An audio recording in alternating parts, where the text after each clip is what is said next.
Hello everyone, मैं doctor प्रगति गुप्ता और आज इस वीडियो में हम बात करेंगे हाई ब्लड प्रेशर के बारे में। हाई ब्लड प्रेशर से कैसे किडनी ख़राब होनी शुरू होती है और कैसे इसे हम मैनेज कर सकते हैं।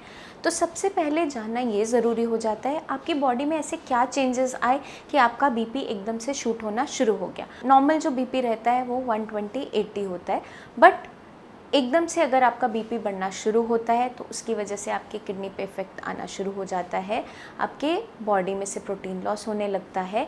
ये सारी प्रॉब्लम्स देखने को मिल जाती हैं। सबसे पहले हमें जानना ज़रूरी है बीपी बढ़ना शुरू क्यों हुआ। अब जो पेशेंट्स बहुत ज़्यादा सॉल्ट का इंटेक करते हैं, नमकीन चीज़ें बहुत ज़्यादा खाते हैं, चटनी है, अचार है, सैलड के ऊपर बहुत तेज़ नमक खाते हैं, फ्रूट्स पे डाल के खा रहे हैं या फिर खाने में ही बहुत तेज़ नमक ले रहे हैं, उन पेशेंट्स के अंदर बहुत ज़्यादा चांसेस होते हैं हाई ब्लड प्रेशर होने के, क्योंकि सोडियम की वजह से आपका बीपी बढ़ना शुरू हो जाता है। अब पेशेंट्स ने जब बहुत ज़्यादा सॉल्ट का इंटेक किया, पेशेंट का बीपी बढ़ना शुरू हुआ, और जब हाई ब्लड प्रेशर के साथ आपकी आर्टरीज़ के अंदर ब्लड किडनी तक जाता है तो क्या देखने को मिलता है, किडनी पे बहुत ज़्यादा प्रेशर क्रिएट होने लगता है। हाई ब्लड प्रेशर की वजह से जब बार बार बैंग होता है आपकी आर्टरीज़ के ऊपर जो किडनी तक खून लेकर जा रही है, तो देखा क्या जाता है इस बैंग की वजह से बार बार किडनी का टिश्यू इफ़ेक्ट होता है। अब किडनी के टिश्यू के ऊपर बार बार चोट लगी, जिस हिस्से पे बार बार चोट लगती रहती है वो हिस्सा हार्ड होना शुरू हो जाता है, उस हिस्से की हार्डनिंग होनी शुरू हो जाती है। अब जब ये हार्डनिंग होनी शुरू होती है, सेल्स अपने आप को चेंज कर लेते हैं उस हाई बीपी को सहने के लिए, ताकि आगे उनको और ज़्यादा नुकसान ना हो। बट उस कंडीशन के अंदर क्या हो जाता है, वहाँ टिश्यू का फाइब्रोसिस हो जाता है, हार्डनिंग हो जाता है, जिसकी वजह से वो टिश्यू डैमेज की तरफ चला जाता है और किडनी के अंदर श्रिंकेज देखने को मिल जाती है, किडनी का साइज़ छोटा हो जाता है। अब जब किडनी का साइज़ छोटा हो जाता है, उसकी एफिशिएंसी भी कम होनी शुरू हो जाती है, क्योंकि ऑलरेडी हाई बीपी बना हुआ है, बार बार बैंग हो रहा है और जो टिश्यू ख़राब हो चुका है उस पर बार बार चोट लगती जा रही है, हम उसे मैनेज नहीं कर रहे हैं, तो किडनी ख़राब होती चली जाती है।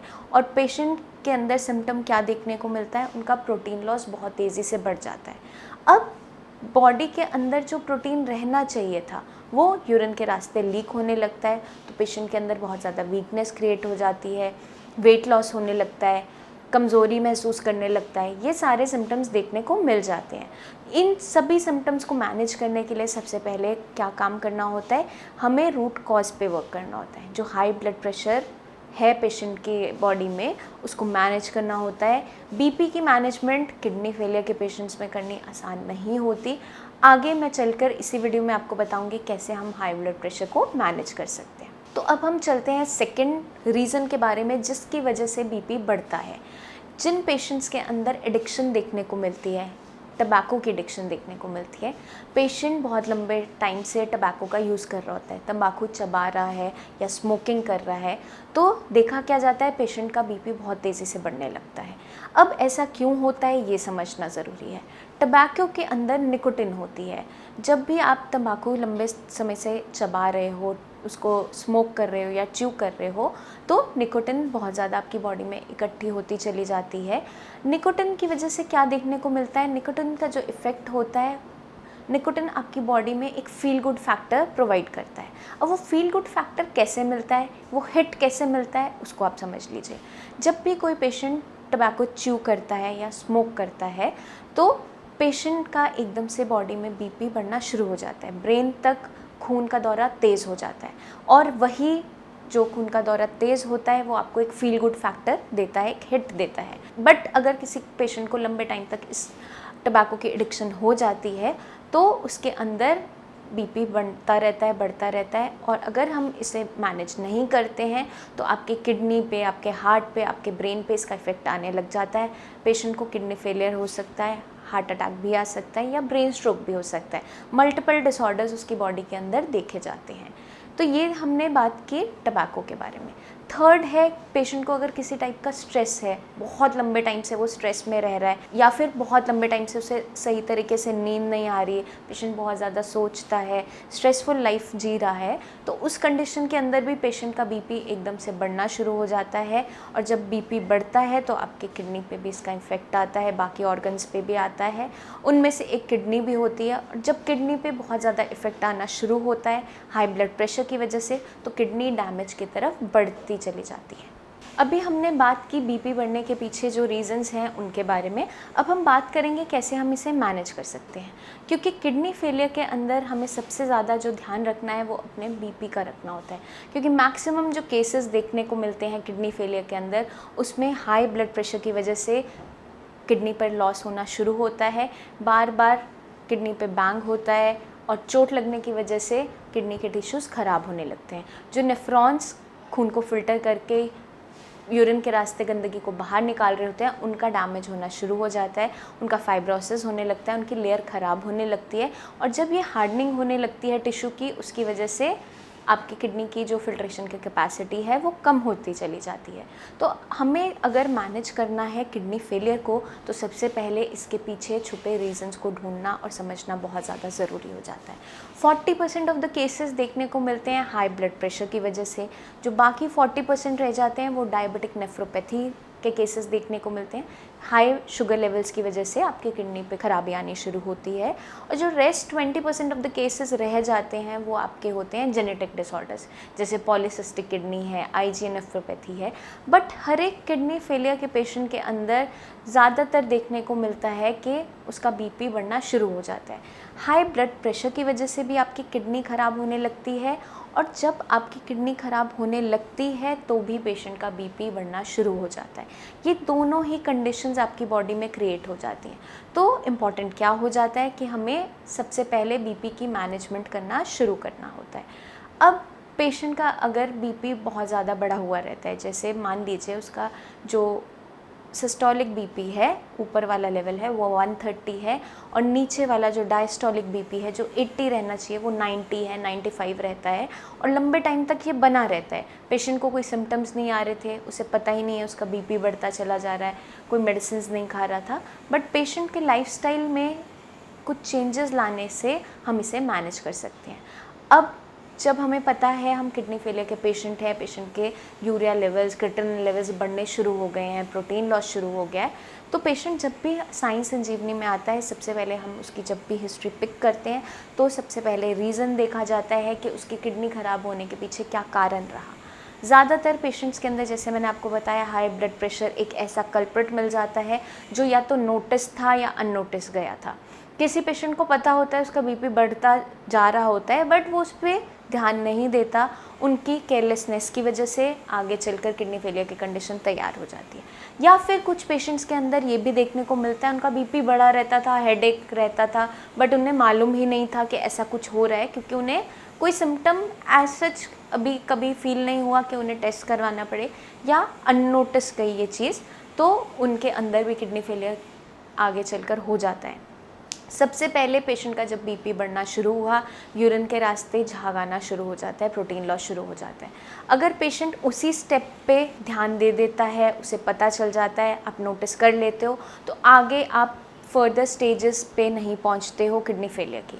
बट अगर उस स्टेज पे मैनेज नहीं हो पाता है तो आगे चल के आपके क्रिएटिनिन लेवल्स हैं, यूरिया लेवल्स हैं, वो सारे बढ़ने शुरू हो जाते हैं। क्योंकि सबसे पहला जो सिम्टम देखने को मिलता है किसी भी किडनी फेलियर पेशेंट के अंदर, वो ज़्यादातर देखा जाता है प्रोटीन लॉस, यूरिन के रास्ते प्रोटीन का लीक होना। अब यूरिन के रास्ते प्रोटीन क्यों लीक होता है?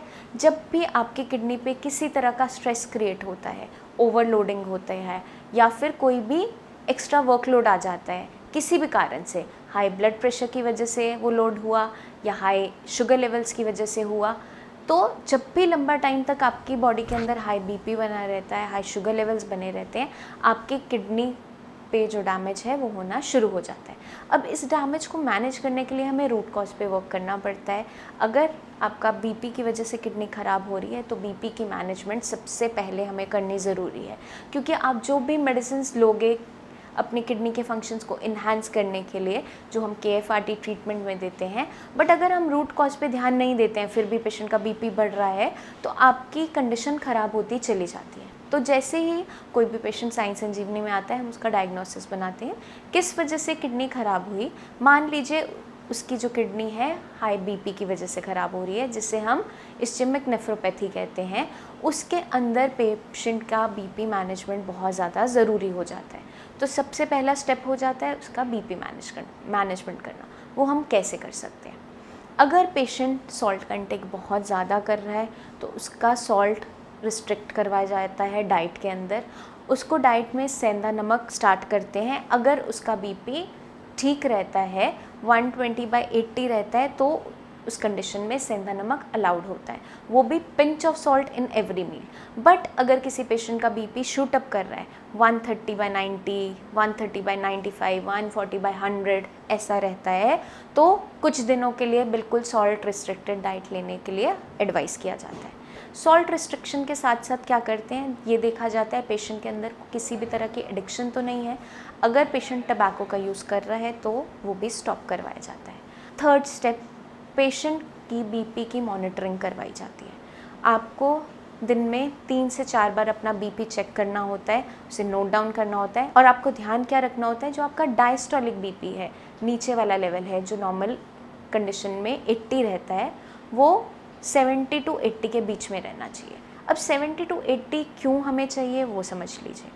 जितने भी किडनी फेलियर के पेशेंट्स होते हैं, उनके अंदर आपका अगर डायस्टोलिक BP लोअर साइड रहता है, उतना उनकी किडनी को टाइम मिलता है रिपेयर होने का, क्योंकि किडनी को ऐसी फेवरेबल कंडीशंस मिलनी शुरू हो जाती हैं जहां वो रिपेयर ले पाती हैं।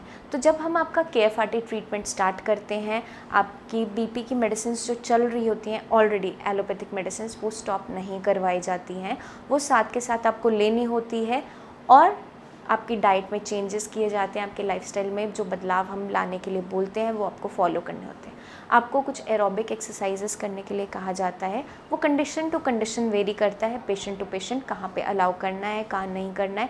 वो मैं नेक्स्ट वीडियो में आपको समझाऊंगी कि कौन कौन सी एक्सरसाइजेस एक किडनी फेलियर का पेशेंट आसानी से कर सकता है, क्योंकि हर कंडीशन के अंदर एक्सरसाइजेस अलाउड नहीं होती हैं और विगरस एक्सरसाइज तो कोई भी बिल्कुल नहीं करनी होती है। तो आपको हम कुछ एरोबिक एक्सरसाइजेस एडवाइस करते हैं, जैसे अनुलोम विलोम है, बहुत आराम से करना होता है, जिससे आपका स्ट्रेस लेवल मैनेज होने लगे, आपकी बॉडी में ऑक्सीजन अच्छे तरीके से जाए और आपकी किडनीज रिपेयर लेना शुरू करें।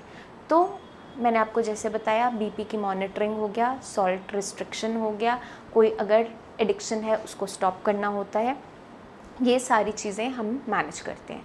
जब एक बार ये आपके BP लेवल्स मैनेज होने शुरू हो जाते हैं, तो आपकी किडनी फर्दर डैमेज से बच जाती है। आपकी बॉडी के अंदर प्रोटीन लॉस होना निल हो जाता है।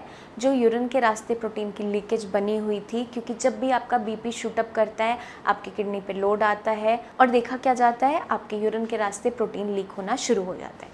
और जब ये प्रोटीन लीक होना शुरू होता है, तो पेशेंट की बॉडी के अंदर वीकनेस है, वेट लॉस है, या बहुत जल्दी थकान होना, ये सारे सिम्टम्स देखने को मिल जाते हैं। इसकी मैनेजमेंट के लिए हमें BP को मैनेज करना बहुत ज़्यादा ज़रूरी हो जाता है, क्योंकि जो मेन कल्प्रिट है वो BP है आपकी किडनी को ख़राब करने में।